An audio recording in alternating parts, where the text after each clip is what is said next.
I love you Arpita. तुम्हारी हिम्मत कैसे हुई मुझे टच करने की? यार अर्पिता, हमारी शादी को पूरे 6 महीने हो गए हैं, फिर भी तुम मेरे साथ ऐसा कैसे कर सकती हो? पति हूँ मैं तुम्हारा। क्या कहा? पति हो? अरे मैं नहीं मानती तुम्हें अपना पति। अरे मैं तो किसी और से प्यार करती थी, लेकिन मेरी शादी उससे नहीं करवाई और तुमसे मेरी शादी जबरदस्ती करवा दी। और तुमसे शादी करके मेरी पूरी लाइफ ही बर्बाद हो गई। अर्पिता, सिर्फ तुम्हारी जिंदगी बर्बाद नहीं हुई है, मेरी भी जिंदगी बर्बाद हुई है। लेकिन जो हुआ सो हुआ। अब तुम मेरी पत्नी हो, हमारी शादी हुई है, तो मैं ये रिश्ता निभाना चाहता हूँ, तुम्हारे करीब आना चाहता हूँ, तुमसे प्यार करना चाहता हूँ। मैं तुमसे हाथ जोड़ के रिक्वेस्ट कर रही हूँ राहुल, प्लीज मुझे हाथ मत लगाना, क्योंकि मैं किसी और से प्यार करती हूँ और मैं उसी को ही अपना पति मानती हूँ। मैं नहीं दे सकती तुम्हें पति का दर्जा। प्लीज राहुल, मुझसे दूर ही रहा करो। मुझे अच्छा नहीं लगता जब तुम मेरे पास आने की कोशिश करते हो, मुझे टच करते हो और जब ये आई लव यू वगैरह बोलते हो, मुझे नहीं अच्छा लगता ये सब। प्लीज मुझसे दूर ही रहा करो। अगर ऐसी बात है तो ठीक है, आज के बाद मैं तुम्हें कभी नहीं छूऊंगा।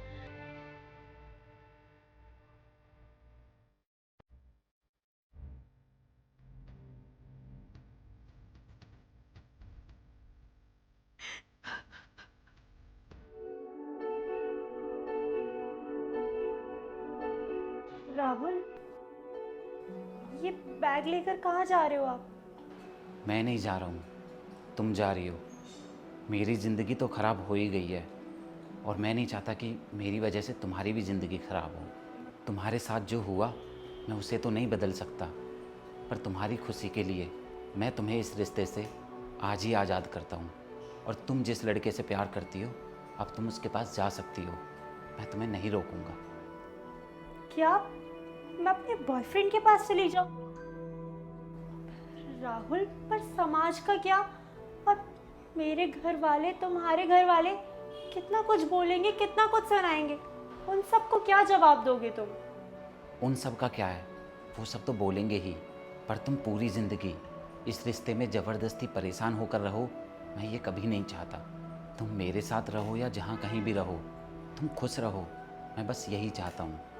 रही बात उन लोगों की या समाज की, तो मैं सबको बोल दूँगा कि मुझ में ही खोट था, मेरा एक लड़की के साथ अफेयर था, इसलिए मेरी पत्नी मुझे छोड़कर चली गई। क्योंकि हमें ज़िंदगी एक बार मिलती है और इसे हमें अपने मनपसंद तरीके से जीना चाहिए। उसके साथ रहो जिससे तुम प्यार करते हो या जिसके साथ रहना अच्छा लगता है।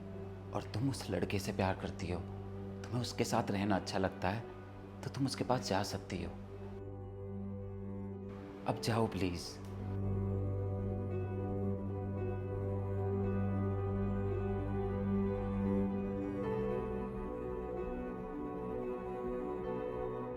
राहुल, तुम बहुत अच्छे इंसान हो।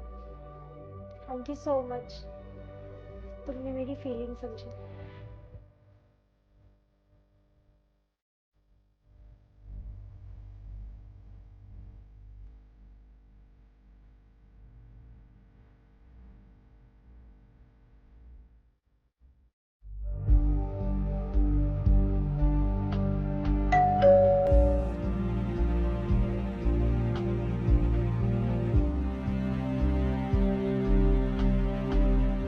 यार अभिषेक, कहाँ रह गए थे तुम? मैं कब से बेल बजाए जा रही हूँ। अभिषेक, तुम्हें पता है आज कितनी खुशी का दिन है? मैं तुम्हारे लिए अपने पति को हमेशा के लिए छोड़ आई। क्या? लेकिन क्यों? अरे क्यों क्या? मैं तुमसे प्यार करती हूँ, तुम मुझसे प्यार करते हो, और तुम ही तो ये चाहते थे ना कि मैं सिर्फ और सिर्फ तुम्हारे साथ रहूं। तो देखो, अब मैं सिर्फ और सिर्फ तुम्हारे साथ रहने के लिए यहाँ आ गई। अब ओ, तू पागल वागल हो गई है क्या? अब तू किसी और की अमानत है। तेरी उससे शादी हो गई है, 6 महीने से रोज तू उसके साथ सो रही है। तुझे क्या लग रहा है अब तुझे मैं अपना लूंगा? चली जा यहाँ से। अभिषेक, ऐसे मत बोलो प्लीज। मैं तुम्हारे लिए सब कुछ छोड़कर आ गई हूँ। अरे तुम तो मुझसे कितना प्यार करते थे ना, और तुमने ही तो बोला था ना कि तुम हमेशा मेरे साथ रहना चाहते हो, मुझसे प्यार करना चाहते हो, मेरा ख्याल रखना चाहते हो। तो मैं जब आज आ गई हूँ, तो फिर तुम ऐसा क्यों बोल रहे हो? अरे तुझे अपने साथ रखूंगा तो ये समाज, मेरे घर वाले हंसेंगे मुझ पर और पता नहीं क्या क्या बात बनाएंगे। इसलिए अब नहीं है मुझे तुझसे प्यार। मैं तुझे भूल चुका हूँ, तू भी मुझे भूल जा और निकल यहाँ से। अभिषेक ये तुम क्या बोले जा रहे हो? मैं उसके पास वापस? तुम पागल हो गए हो क्या अभिषेक? मैं तुम्हारे साथ रहने के लिए आई हूँ और तुम मुझे उस आदमी के पास वापस भेज रहे हो? अरे मैं किस मुंह से जाऊंगी वहां वापस? अबे तू जाती यहाँ से, लात मार के भगाऊं? नहीं अभिषेक प्लीज मेरी बात सुनो प्लीज। अभिषेक प्लीज, अभिषेक ऐसा मत करो। अभिषेक, अभिषेक, अभिषेक।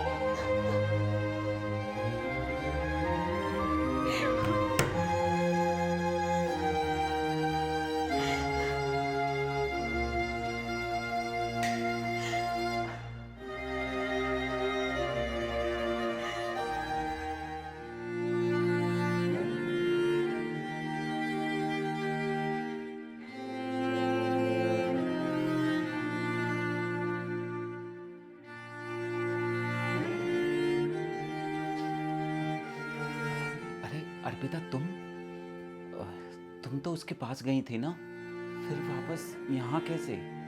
गई थी मैं उसके पास। मैंने उसे उसके प्यार में किए हुए वादे याद दिलाए, उसके सामने हाथ जोड़े गिड़गिड़ाई। मैंने उसे इतनी बार बोला कि मुझे सिर्फ अब उसके साथ रहना है, और उसने सिर्फ एक ही चीज बोली कि अब मेरी शादी किसी और के साथ हो चुकी है, मैं किसी और आदमी के साथ रहती हूँ, किसी और आदमी के साथ सोती हूँ, तो वो मुझे नहीं अपनाएगा। और उसने मेरे मुंह पर गेट बंद कर मुझे वहां से भगा दिया। ये तो होना ही था अर्पिता, क्योंकि अगर वो तुमसे सच में प्यार करता तो वो तुमसे हर हाल में शादी करता। फिर चाहे उसके लिए उसे सफल होना पड़ता या फिर तुम्हारे मम्मी पापा को कैसे भी करके मनाना पड़ता, पर वो तुमसे शादी करता। पर उसने ऐसा नहीं किया, और तुम्हारे मम्मी पापा ने भी तुम्हारी शादी उससे इसीलिए नहीं कराई थी क्योंकि वो जानते थे कि वो लड़का तुम्हारे लिए बिल्कुल भी ठीक नहीं है। वरना कोई भी माँ बाप अपनी बेटी का बुरा नहीं चाहते। उन्हें तुम्हारी लव मैरिज से कोई प्रॉब्लम नहीं थी। प्रॉब्लम थी उस लड़के में जो तुम्हें नहीं दिखाई दे रही थी, क्योंकि तुम उससे प्यार करती थी। और अक्सर हम जिससे प्यार करते हैं हम उसकी गलतियों को नहीं देख पाते हैं, लेकिन तुम्हारे माँ बाप ने उस लड़के को देखा, जांचा परखा, और इसीलिए तुम्हारे माँ बाप ने उस लड़के से तुम्हारी शादी नहीं कराई। और ये बात उन्होंने मुझे शादी से पहले बता दी थी। पता है अर्पिता, जब माँ बाप कोई डिसीजन लेते हैं ना तो बहुत सोच समझ के लेते हैं, पर ये बात बच्चों को उस टाइम समझ में नहीं आती, बल्कि जब समझ आती है, जब उन्हें खुद ठोकर लगती है, जैसे आज तुम्हें लगी है। अब समझ में आया। पता है अर्पिता, ऐसे लड़का अक्सर प्यार में बहुत बड़े बड़े वादे करते हैं, मैं ये कर दूंगा, वो कर दूंगा, सबको मना लूंगा, पर जब वादे निभाने की बारी आती है तो पीछे हट जाते हैं। तब उन्हें समाज याद आने लगता है, अपने माँ बाप की इज्जत याद आने लगती है, और वो लड़के उन लड़कियों की फीलिंग्स के बारे में जरा सा भी नहीं सोचते, जबकि वो लड़कियाँ उनके लिए अपना सब कुछ दांव पर लगा देती हैं, और लड़कियों के बारे में इतना तक नहीं सोचते कि उन पर क्या बीतेगी। मैंने सोचा था कि मैं उससे जितना प्यार करती हूँ वो भी मुझसे उतना ही प्यार करता होगा, तभी तो मैं वापस गई उसके पास। लेकिन मैं गलत थी राहुल, वो मुझसे कोई प्यार नहीं करता था, सिर्फ प्यार का दिखावा करता था, ड्रामा करता था।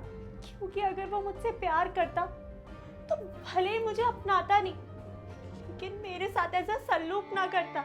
मुझे उसने ऐसे ही अपने घर से भगा करना, मुझे कहीं का नहीं छोड़ा राहुल, क्योंकि अब तो तुम भी मुझे नहीं अपनाओगे। मैंने तुम्हारे साथ कितना गलत किया, कितना कुछ सुना दिया, तुम्हें छोड़कर मैं उसके पास चली गई थी, और अब तो मेरे घर वाले भी मुझे नहीं अपनाएंगे। इसलिए राहुल, अब मेरे पास मरने के अलावा ना और कोई रास्ता नहीं बचा। मैं मरने ही जा रही थी, पर सोचा आखिरी बार तुमसे माफ़ी मांग लूँ। I am really sorry Rahul, क्योंकि जब उसने मेरे साथ गलत किया तब मुझे तुम्हारे प्यार का एहसास हुआ राहुल। मैं 6 महीने तक तुमसे कितना गलत व्यवहार कर रही थी, लेकिन फिर भी तुम मुझसे प्यार करते रहे। तुमने ना मेरे घर पर शिकायत करी, ना कभी मुझे कुछ कहा, मेरा हमेशा ख्याल रखा, यहाँ तक कि मेरी खुशी के लिए तुमने मुझे उसके पास भेज दिया। मैंने तुम्हारे साथ बहुत गलत किया राहुल, प्लीज़ हो सके तो मुझे माफ़ कर देना। आई एम रियली सॉरी, मैं चलती हूँ। किसने कहा तुमसे कि तुम्हारा कोई नहीं है? मैं हूं ना। मैंने तुमसे शादी की है, 7 फेरे लिए हैं तुम्हारे साथ, वादे किए हैं, और मैं उन वादों को मरते दम तक निभाऊंगा। मैंने तब भी तुम्हारी खुशी के लिए तुम्हें खुद से दूर जाने दिया था, वरना मैं तुम्हें कभी खुद से दूर नहीं जाने देता। और अब मैं चाहता हूँ हम फिर से साथ में रहें। लेकिन राहुल, मेरे पास्ट का क्या? मेरा पास्ट हमारा आने वाला कल खराब करेगा। पास्ट मतलब बीता हुआ कल, और तुम अपने बीते हुए कल की वजह से अपने आने वाला कल क्यों खराब करोगी? वो पास्ट था, जा चुका है, मैं उसे भूल चुका हूँ। तुम भी भूल जाओ। मुझे तुमसे कोई शिकायत नहीं है।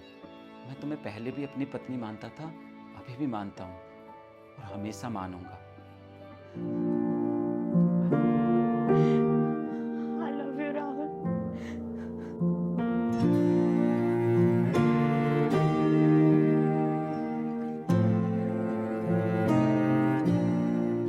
प्लीज़ अब तुम रो मत और ना ही परेशान हो। मुझे अब तुमसे कोई शिकायत नहीं है। अब से हम अपनी ज़िंदगी की नई शुरुआत करेंगे। पहले जो कुछ भी हुआ है उसको भूल जाते हैं, ठीक है? ठीक है। और राहुल, अब मैं तुम्हें कभी शिकायत का मौका नहीं दूंगी।